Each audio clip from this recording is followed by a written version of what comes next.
Hahangin natin ang mabuting balita sa Ebanghelyo ni San Marcos, Kabanata 9, mga talatang 30 hanggang 37. Noong panahong iyon, sina Jesus at ang kanyang mga alagad ay nagdaan ng Galilea. Ayaw ni Jesus na malaman ito ng mga tao sapagkat tinuturuan niya ang kanyang mga alagad. Sinabi niya ang anak ng tao ay pagkakanulo at papatayin, ngunit muling mabubuhay sa ikatlong araw. Hindi nila naunawaan ang sinabi niya, ngunit natatakot naman silang magtanong sa kanya. At dumating sila sa Capernaum, nang sila'y nasa bahay na, tinanong ni Jesus ang kanyang mga alagad, ano bang pinagtatalunan ninyo sa daan?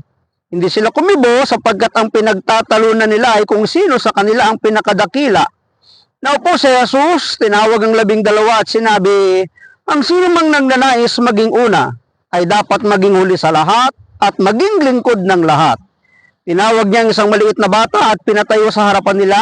Pagkatapos, kinalong niya ito at sinabi, ang sino mang tumanggap sa isang maliit na batang tulad dito alang-alang sa akin, ay tumatanggap sa akin.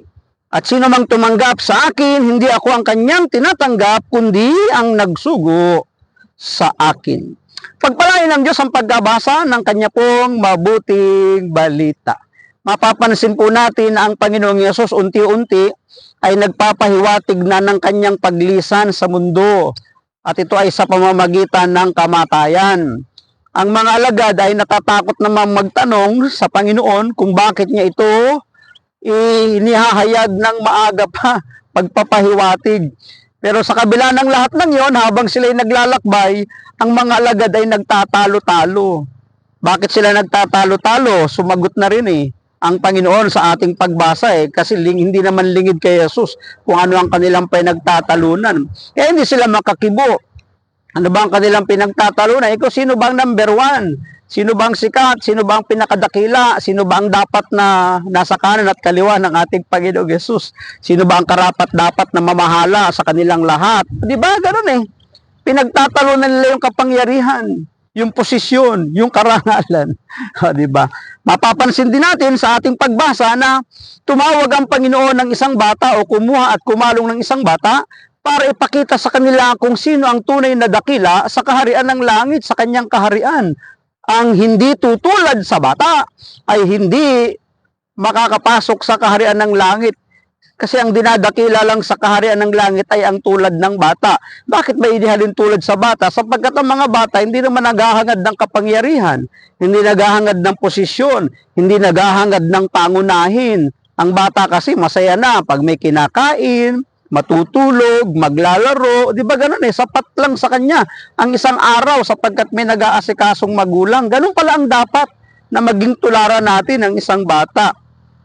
Puntahan na po natin ang pinakasusing salita ng ating pong libro. Ang sino mang nagnanais maging una ay dapat maging huli sa lahat at maging lingkod ng lahat. Sa mundo, binaliktad ito ng Panginoon.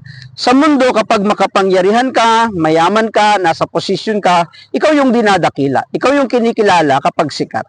Pero pagdating kay Jesus, kabaliktaran mga kapatid. Kung gusto ninyong maging dakila, magpahuli ka. Kung gusto ninyong maging lingkod, maging alipin ka. Diba? Binaliktad ng ating Panginoon doon sa kaharian na kanyang itatatag ang pagiging tunay na dakila.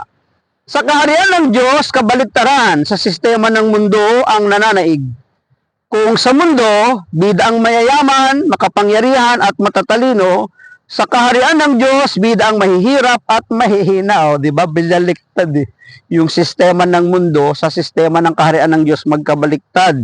Larawan ito ng pagpapahalaga ni Kristo sa mga naiiwan. Totoo yun.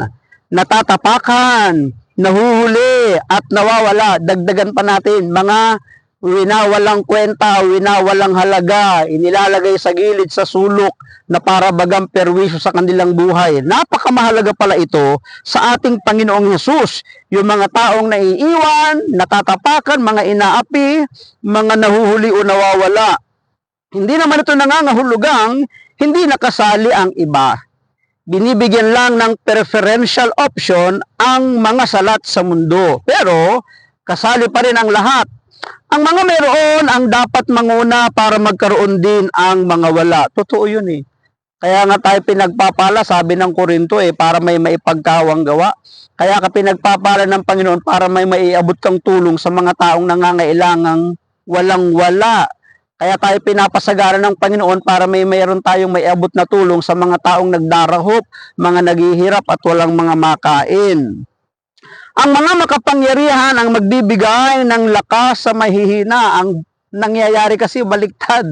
Yung mga malalakas, lalong pinanghihina yung mga mahihina. Hindi dapat ganun. Kaya tayo pinapalakas ng Panginoon para maging kalakasan din ng mga mahihina. Ang mga mayayaman ang magbibigay daan para umunlad ang mga naghihikahos. Hindi dapat ginagawa ng mayayaman na kunin pa kung ano yung kakaunti at meron sa mga mahihirap. Ang mga marunong ang magtuturo sa mga mangmang. Ang lahat ng ito sa diwa ng tunay na paglilingkod at malasakit sa kapwa. Ang pagiging huli ay isang pribilehiyo para maglingkod sa kapwa bilang pagmamahal gaya ng pagmamahal ni Kristo. Umuunawa, tumatanggap, at naglilingkod sa lahat. Meron nga tayong dapat na pagtularan Si Jesus na nga yung pattern para tayo maging dakila at maglingkod sa Diyos sa kanyang kaharian ay kilalaning dakila. Si Jesus ang pattern, si Jesus ang example, si Jesus ang dapat nating pagtularan. Maglaan ng oras upang makipamayan at tumulong sa mga naiiwanan sa ating lipunan. Ang nangyayari kasi lumalayo sa mga mahihirap, lumalayo sa mga mahihina, lumalayo sa mga wala. Bakit? Ayaw mahingian. Diba? Dapat pala umaabot, hindi umaagwat, hindi lumalayo sa mga taong kanyang nasasakupan, sa mga tao sa kanyang kapaligiran. Maraming salamat at pagpalain tayo ng ating Panginoon. Ang akin lamang palaging sambit, hayaan natin ang Diyos ang palagi ang maging Diyos ng ating buhay. Bye-bye and bye-bye!